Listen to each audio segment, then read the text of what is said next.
Ketiga, pastikan anda ada duit kecil RM1,000, RM2,000 dan RM5,000. Sebab apa? Sebab di Indonesia ni kita kena bersedekah.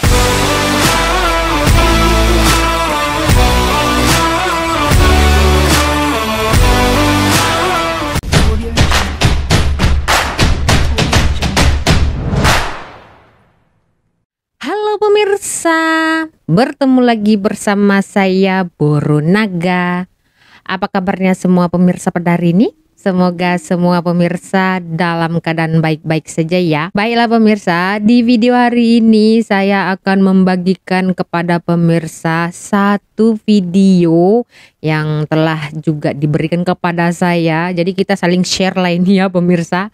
Nah, di video ini berisikan tentang pengalaman seorang rakyat Malaysia yang berkelana di Indonesia naik sepeda motor atau motorsikal.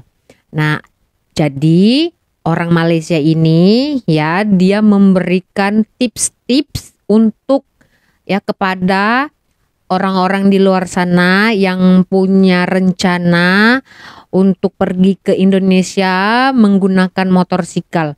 Tapi saya baru tahu loh pemirsa, ternyata sepeda motor atau motorsikal di Malaysia bisa ya dibawa ke Indonesia. Orang Malaysia ada itu satu video ya, sepasang suami istri mereka pergi ke Arab Saudi dan juga ke Jerman kalau nggak salah ya. Mereka menggunakan motorsikal pemirsa. Tapi kan itu kan karena dari Malaysia pergi ke Singapura terus perjalanan kan bisa menggunakan darat. Nah kalau seperti Kuala Lumpur ke Jakarta atau ke Sumatera aja pun kan itu dibatasi oleh laut, apa boleh naik kapal ya. Oke, nanti kalau ada pemirsa yang tahu tolong dibantu ya di komentar. Jadi kita akan dengar apa saja tips dari orang Malaysia ini kepada mereka yang ingin berkelana di Indonesia menggunakan motor ya. Barangkali ada orang Malaysia yang memang teringin ya. Setahu saya orang Malaysia ini suka berpetualang.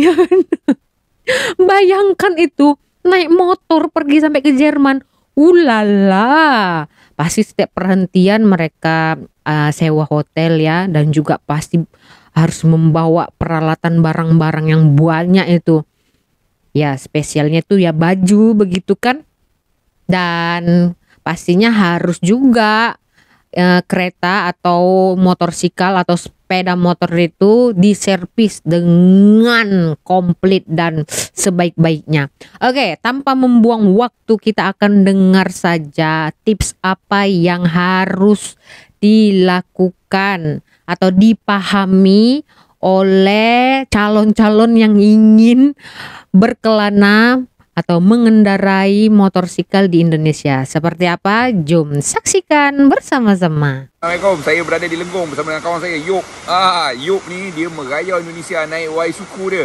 Dah 12,000 kilometer dia dah berjalan dekat Indonesia. Dan ini ada 4 tip untuk rakan-rakan yang naik motosikal di Indonesia. Okey, tip pertama nak bermotosikal di Indonesia. Pastikan apabila kita memotong, signal memotong diberi dan horn yang paling penting dan terus memecut. Dan secara automatik kenderaan yang besar daripada hadapan akan memperlahankan kenderaan ini. Sebab apa? Sebabnya yang kecil akan menang berbanding yang besar, walaupun yang kecil itu salah. Yang kedua, pastikan horn anda tu bunyi yang kuat, kerana orang Indonesia ni dia sporting terhadap horn dan mengambil berat kepada horn-horn yang dibunyikan, kerana jalan mereka sempit, tidak seperti di Malaysia, dan horn itu memainkan peranan yang amat besar kepada pemanduan kita di Indonesia. Ketiga, pastikan anda ada duit kecil RM1,000, RM2,000 dan RM5,000. Sebab apa? Sebab di Indonesia ni kita kena bersedekah. Maksudnya sepanjang perjalanan kita parking ke, kita nak belok ke, akan ada orang yang membantu dan kita kena bagi tip sebagai tanda kita bersedekah dan berterima kasih kerana membantu melancarkan perjalanan kita di bumi Indonesia. Yang keempat, Kalau kita ride di Indonesia ni, pastikan kalau waktu hujan yang lebat, kerana hujan dekat Indonesia ni tak sama macam kat Malaysia bro. Kalau kita memilih jalan pergunungan, tolong berhenti. Kerana air hujannya di atas jalan seperti air sungai. Yang kelima, tip kita nak isi minyak bila kita di Pertamina Indonesia.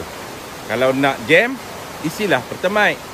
Kalau kata nak selesa, Pertamax. Tapi Pertamax ni mahal lah sikit.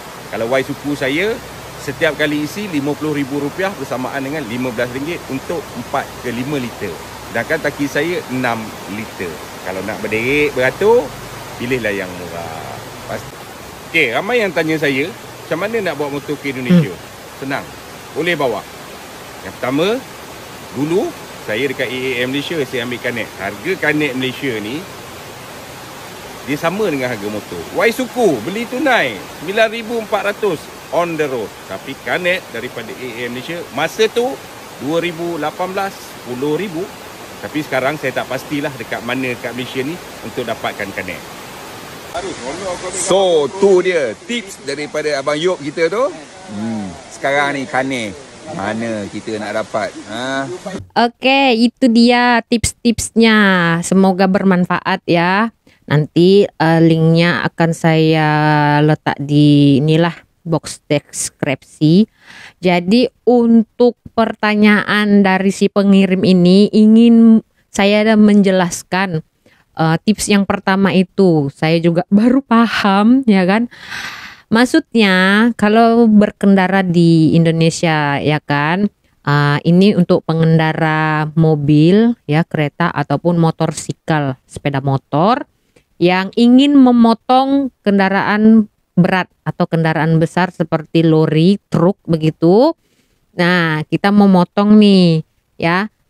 Kita harus hidupkan signal dulu ke kanan dan jangan lupa untuk bunyikan klakson, horn sekuat-kuatnya agar si driver lori atau truk itu dengar. Nanti mereka akan memberikan jalan. Tapi biasanya kalau mereka nggak kasih jalan tuh mereka akan bagi signal juga begitu ya. Sepengalaman saya seperti itu. Tapi ya pemirsa, saya cerita ya. Dulu saya pernah mau jemput anak saya itu pulang dari sekolah dan ada motor kereta di depan saya, si King. Jadi dia ingin memotong kendaraan di depan dia begitu, tapi tidak menghidupkan atau memberi lampu isyarat, terus potong klakson atau horn juga tidak dibunyikan. Saya yang takut di belakangnya pemirsa ya. Kalaulah ya kan kereta yang di depan dia tuh mecut juga, macam mana kan jadi melanggar ya kan begitu. Jadi memang ada baiknya juga sebenarnya ya kalau klakson ini dibunyikan ya, seperti dikatakan orang Malaysia emergency.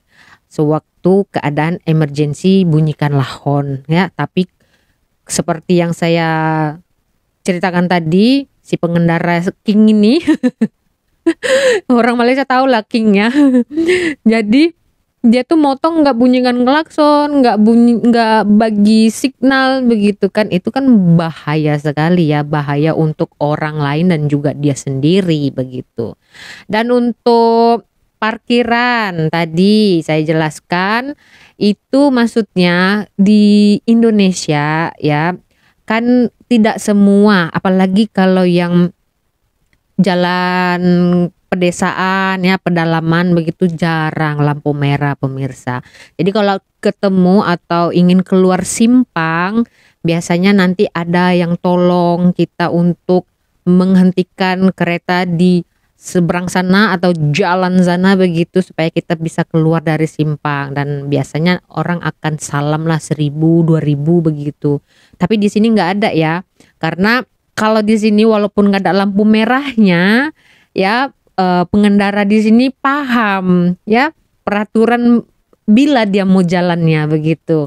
Karena kan yang di simpang itu memang harus berhenti, yang jalan utama itu dipersilakan untuk jalan begitu kan. Nah, sewaktu jalan utama itu udah kosong barulah dia boleh keluar begitu. Kalau di tempat saya atau di Indonesia sana biasanya ada yang tolong kita untuk keluar dari simpang, dan ya selalunya orang akan bagi sawer ucap terima kasih begitu ya, sekalian sedekah begitu kan. Tapi agak susah juga ya, sekali parkir 2.000, kalau keluar simpang 2.000. Tapi ya kalau orang banyak uang nggak masalah ya, karena seperti abang ini bilang tadi, hitung-hitung sedekah begitu. Jadi itulah ya, saya juga baru tahu ini ya, kalau motorsikal di Malaysia ini bisa dibawa ke Indonesia. Nah, saya mau tanya ini kepada pemirsa di Malaysia, kalau motorsikal Indonesia, motorsikal Malaysia ya kita beli nih, terus diantar ke Indonesia, jadi dipakai lah sama mereka itu. Kalau di sini kan kayak motorsikal Modenas itu kan nggak ada tuh di Indonesia ya kan. Nah kalau dikirim itu dari sini bisa dipakai tidak di Indonesia, ada surat-suratnya mungkin. Tapi kalau penjelasan abang ini tadi ya, mau bawa motorsikal itu menggunakan airplane, ternyata harganya lumayan juga ya. Seperti kalau Semenanjung beli kereta terus mau pindah ke Sabah atau Sarawak begitu, kalau naik biasanya nggak naik airplane ya, biasanya naik kapal laut, itu biayanya juga cukup lumayan itu. 4-5K kurang lebih kalau saya tak silap ya, karena abang ipar saya juga ada kirim kereta dari Semenanjung ke Sabah begitu, karena kan abang ipar saya tuh dia Cina Sabah. Jadi itulah ya pemirsa, untuk pengetahuan pemirsa yang di Malaysia begitu. Dan saya juga kurang pasti kendaraan di Indonesia itu bisa nggak masuk ke Malaysia. Setahu saya kalau Kalimantan dengan Sarawak tuh bisa lah ya, ataupun Sabah ya, Brunei begitu, karena kan boleh jalan darat. Tapi kalau macam Semenanjung ini boleh ke melintas guna kapal laut ataupun airplane. Ada tak yang punya pengalaman seperti abang ini, ataupun ada yang bekerja sebagai kargo di airplane? Jadi begitulah ya pemirsa di video hari ini, semoga bermanfaat untuk pemirsa semua ya. Ada bestnya juga sih sebenarnya kalau kita berjalan-jalan tuh naik motor ya. Saya lebih suka sebenarnya naik motor pemirsa ya, kalau boleh pun ya jemput anak itu, ambil anak dari sekolah tuh naik motor. Tapi husband saya tak bagi, sebab ya di sini ya laju-laju bawa kereta naik motor kan, lebih bagus bawa kereta saja katanya. Teringin juga saya bawa motor pemirsa, karena kalau di Indonesia kan best itu naik motor ya, karena benar dibilang abang ini tadi, kalau mau memotong kendaraan besar di depan itu nggak masalah. Seperti yang dijelaskannya orang Indonesia sporting tentang klakson atau horn begitu. Kalau di sini beranilah kalian horn itu atau klakson itu kuat-kuat bunyikan. Cari gaduh namanya. Tapi kalau di sana tidak. Cuma kalau selalu bunyi horn seperti itu kayak risih juga ya, rimas ya kan. Tapi ya ada pentingnya juga sih kalau kita memotong kendaraan, ya sebaiknya memberikan klakson atau horn agar kendaraan di depan itu memperlahankan kendaraannya dan memberikan kita laluan untuk memotong. Jadi begitu sajalah pemirsa, panjang pula saya ini.